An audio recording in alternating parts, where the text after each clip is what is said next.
All right, here we have the infamous Barclay's Protomorphosis Syndrome episode. Yeah, Barclay turns into a spider, sort of thing. Anyways, so good and bad aspects of this, the overall concept here, before I get into the details of it. One, Barclay's Protomorphosis Syndrome involves some of the most ridiculous pseudoscience ever seen in any work of science fiction. To the idea of having the crew be incapacitated by some sort of illness and need to be saved by outside intervention is actually something that you can do without using Barclay's protomorphosis syndrome as the illness that they need to be saved from. So let's look at both of the aspects of that.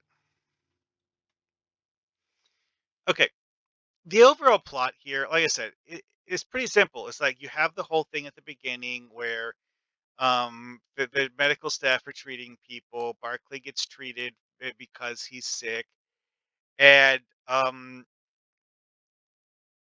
Crusher attempts to encourage his immune system to fight off the illness that he is suffering from by um activating a dormant T cell. Yeah.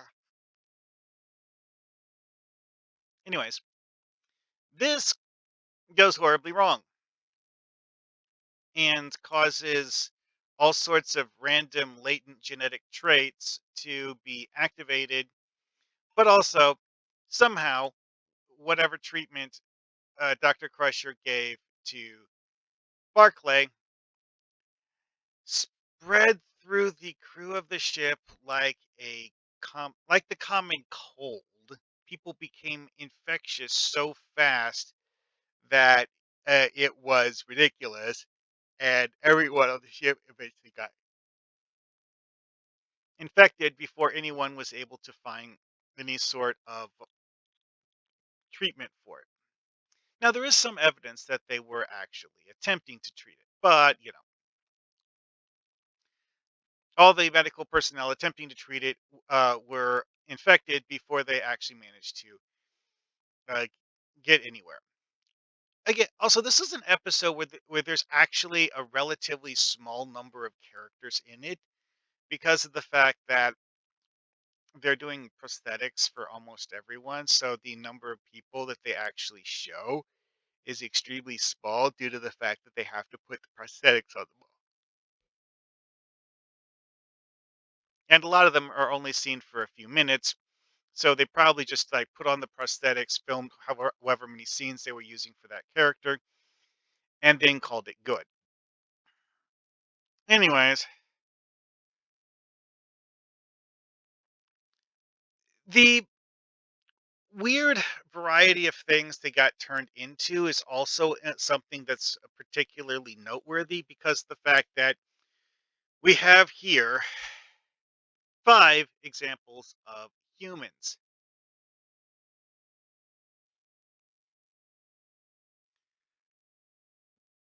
Well, okay, hold on a second.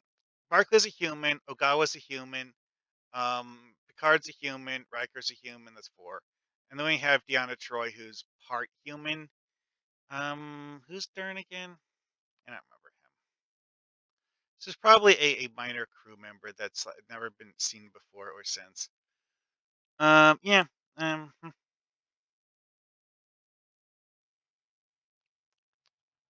Dern seems to have been killed as the result of someone who was infected, possibly Worf, because Worf turned into one of the scariest transformation victims. And like Dern was affected, but he hadn't actually, um, mutated yet.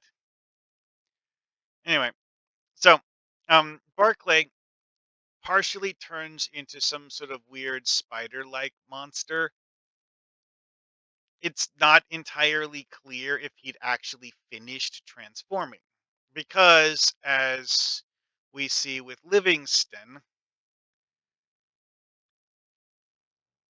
it just like completely replaced with a jellyfish. It's not a you know, weird hybrid monster. It's just a jellyfish. And Spot, they literally just took the collar that they normally use for the cat and put it on a lizard and just took a picture of the lizard and like, yep, here's Spot, not mutated. They just use a different animal as the um, stand-in for the character. Anyway, Counselor Troy, um, some sort of amphibian creature, needs to stay partially submerged in water because amphibian creature. Now, one of the things that's noteworthy about this is that the various individuals affected in this way, or at least partially themselves. That's something they established early on, is that the individuals affected are not, mindless monsters, although their thinking is very, very clouded and muddled and, not exactly normal. Worf is the most obvious example because he turns into something that is bigger, stronger, and scarier than a Klingon and starts going around killing people. The exact logic of that is not fully explained, but it is what it is. Again, they had to put in something as a threat. Riker, you know, not his normal self, but not, dangerous, just acting crazy.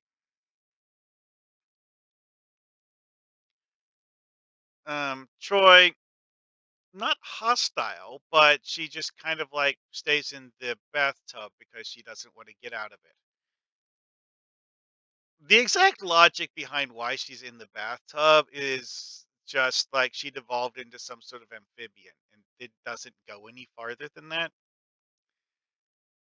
Barclay's spider transformation causes him to do spider things for spider reasons, which does in fact involve spinning webs.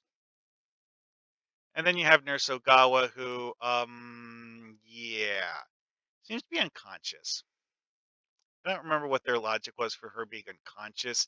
Might have been injured or something. I'm not sure. Because like that's their logic for why you don't see Doctor Crusher is that she got in most of the episode is that she got injured by Worf and thus she's like in some sort of like medical pod or something. Anyway, though, so that is the examination of what it is. Again, having T cells reactivate dormant genes was a dumb idea, but it's what they did with this. If I was to do this, I would go with a different way of accomplishing the same thing. Um, but you know, the other aspect of this is the whole um, saving the crew thing. Now, having one or two members of the crew save the rest is a recurring theme of bottle episodes. Yeah, like one or two of the members of the crew get sent on an adventure to save the rest of the ship because something horrible happened, and yeah. So, I mean, you could actually go with some sort of mysterious illness that causes members of most races to just like fall asleep as part of the illness, which honestly, illnesses like that exist in real life. So having it in a sci-fi setting where affected people fall asleep honestly would work quite well. It's a bit boring for science fiction, but in a TTRPG, it's adequately threatening.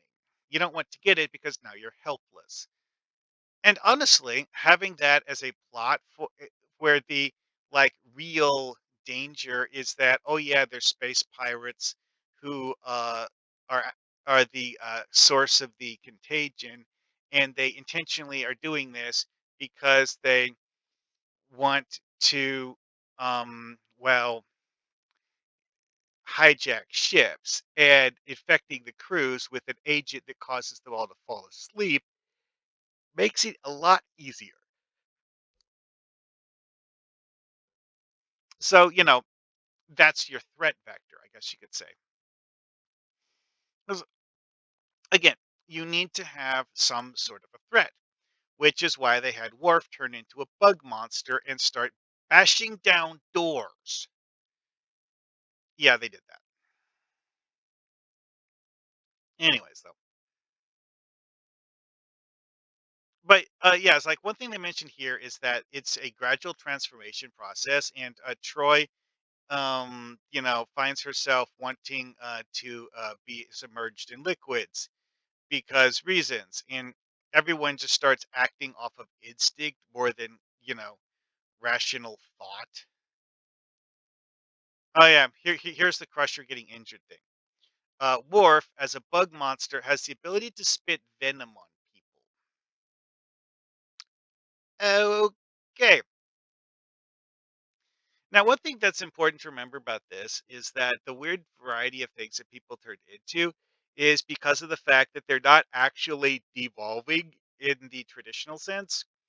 They're actually having latent genetic traits from a different species activated. And yes, this is the ridiculous part of the pseudoscience, and why I don't particularly like it is because it assumes that Barclay has the genetic information required to create a spider hidden in his DNA.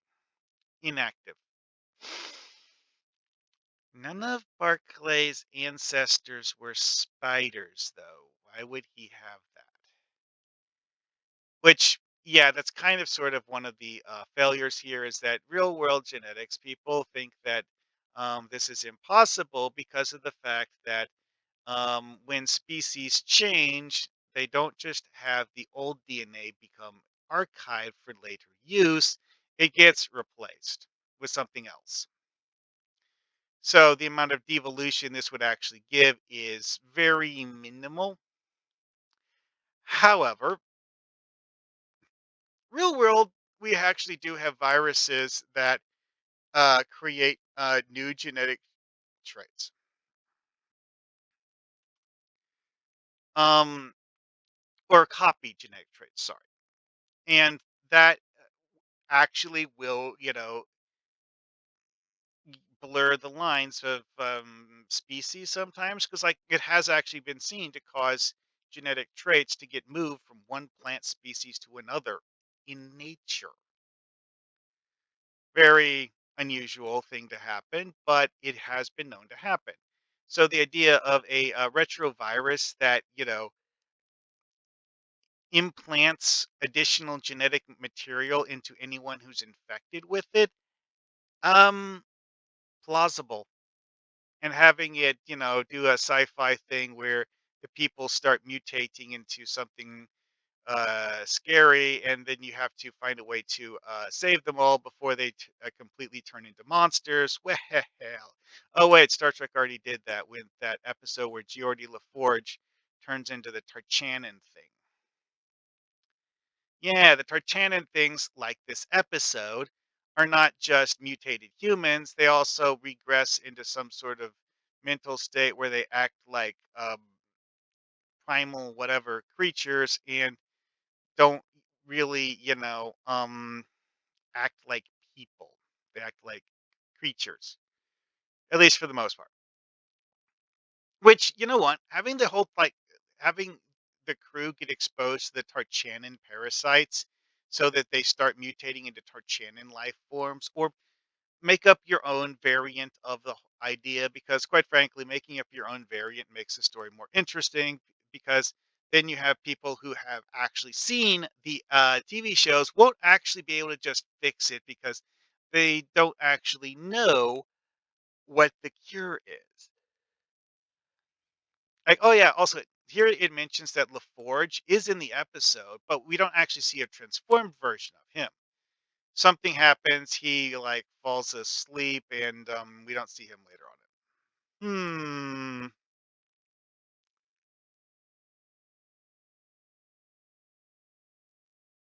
Anyways, I guess that's enough about this episode. See you guys later.